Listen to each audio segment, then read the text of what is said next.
ایک سلیم الفطرت شخص جو ہے جو اپنے عقل کو بھی استعمال کرے اور مشاہدہ کرے، غور و فکر کرے کائنات کی تخلیق میں، وہ اپنے اس ذہنی سفر کے نتیجے میں اگر اس کی فطرت مست نہ ہوئی ہو تو لازماً توحید تک پہنچتا ہے، وہ اللہ کو پہچان لیتا ہے۔ اللہ کی معرفت انسان کے باطن میں موجود ہے، ودیت شدہ ہے، وجدانی طور پر ہر شخص جانتا ہے اللہ کو، اور جب وہ اللہ تک پہنچتا ہے اور محسوس کرتا ہے کہ جو کچھ خوبی ہے وہ سب اسی کی طرف سے آ رہی ہے، وہ ایک ذات ہے، وہی خالق و مالک ہے اس کائنات کی، تو پھر وہ اس کو یاد رکھتا ہے، اٹھتے بیٹھتے اس کا ذکر کرتا ہے، لیٹے ہوئے بھی، اور یہ ذکر جو ہے اس کا سب سے قیمتی سرمایہ بن جاتا ہے۔ وَيَتَفَكَّرُونَ فِي خَلْقِ السَّمَاوَاتِ وَالْأَرْضِ، اور پھر وہ مزید غور و فکر کرتے رہتے ہیں آسمانوں اور زمین کی تخلیق میں۔ اللہ تک پہنچ گئے، اللہ کو یاد کر رہے ہیں اور مزید غور و فکر کرتے ہیں تو ایک نتیجے تک اور پہنچتے ہیں۔ ربنا ما خلقت هذا باطلا،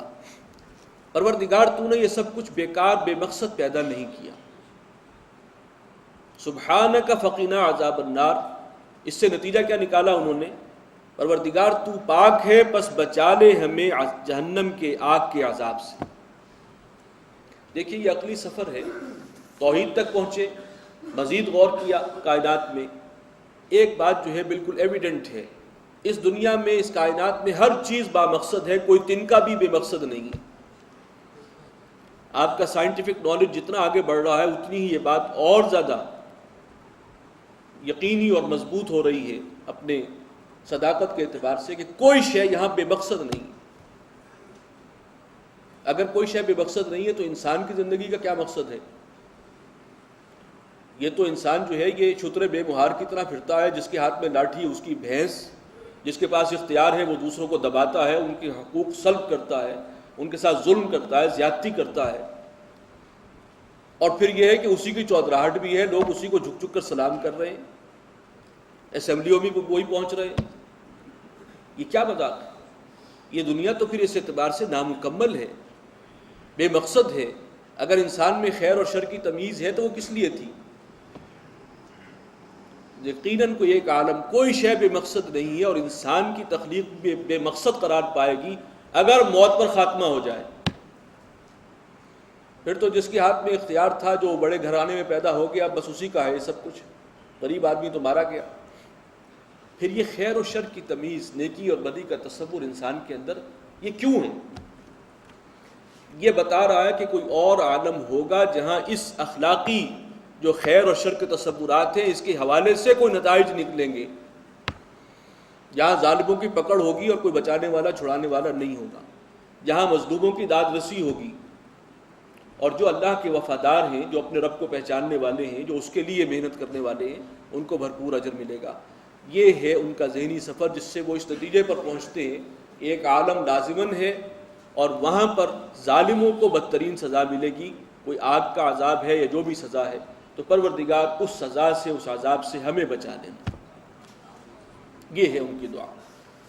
ربنا انک من تدخل النار فقد اخزیتہ، پروردگار جسے تو نے آگ میں داخل کر دیا اس کو رسوا کر دیا۔ وما للظالمین من انصار، ظالموں کا اس دن کوئی مددگار نہیں ہوگا۔ ربنا اننا سمعنا منادیا، اور پروردگار ہم نے سنا ایک پکارنے والے کو، ینادی للایمان، وہ ایمان کی پکار لگا رہا تھا، یعنی ایسے شخص نے جب نبی کی آواز سنی ہے، کان میں اس کے پڑی ہے،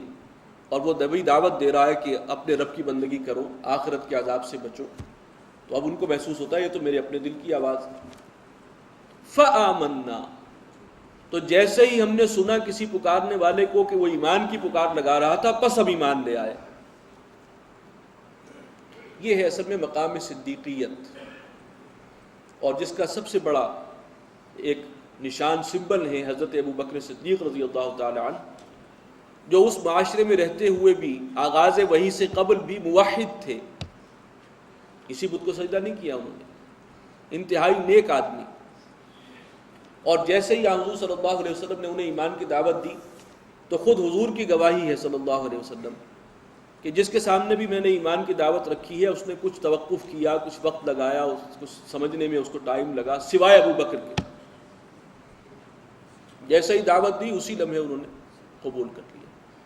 تو یہ وہی شان ہے جو ظاہر ہو رہی ہے کہ ربنا اننا سمعنا منادیا ینادی للایمان، پروردگار ہم نے سنا ایک پکارنے والے کو جو ایمان کی ندا لگا رہا تھا، فآمنا، پس ہم ایمان لے آئے، ربنا فاغفر لنا ذنوبنا، اے ہمارے رب بخش دے ہماری خطاؤں کو، وکفر عنا سیئاتنا، اور جو برائیاں ہمارے اندر ہیں ان کو ہم سے دور کر دے، جھاڑ دے، وتوفنا مع الابرار، اور ہمیں وفات دیجیو نیکوکار لوگوں کے ساتھ، اپنے وفاداروں کے ساتھ۔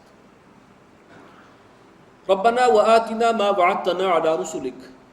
اور اے پروردگار ہمیں وہ سب کچھ عطا فرما جس کا تو نے وعدہ کیا ہے ہم سے اپنے رسولوں کے واسطے سے،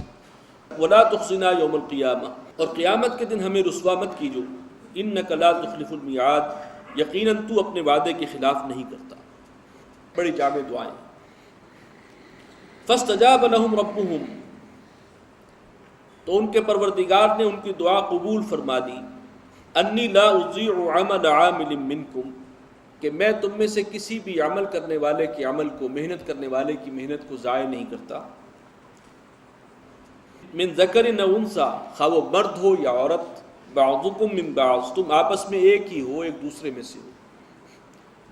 جو شان حضرت ابوبکر صدیق کے ایمان کی تھی تقریباً وہی شان حضرت خدیجہ الکبریٰ کے ایمان کی بھی تھی۔ تو جو بھی اس رستے پر ہے وہ مرد ہو یا عورت، اس کے لیے اللہ کے ہاں برابر ہے اجر و ثواب، اور اللہ تعالیٰ کسی کے اجر کو ضائع نہیں کرے گا۔ فالذین ہاجروا، تو جن لوگوں نے ہجرت کی ہے، اب یہ وہ صاحب ایمان ہیں جنہیں ایمان کی واقعی لذت جو ہے وہ نصیب ہوئی ہے، اور اب ایمان ان کے نزدیک سب سے قیمتی متاع ہے، اس کے لیے وہ ہر شے قربان کرنے کے لیے تیار ہیں۔ لہذا ان کا جو عمل ہے یہ وہ لوگ ہیں، فالذین ہاجروا، جنہوں نے ہجرت کی، واخرجوا من دیارہم،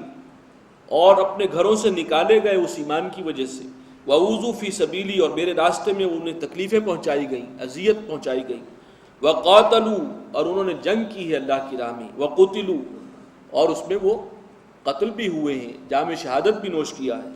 لَأُكَفِّرَنَّ عَنْهُمْ سَيِّئَاتِهِمْ، یہ جو کردار ہے فرمایا کہ ان کے تو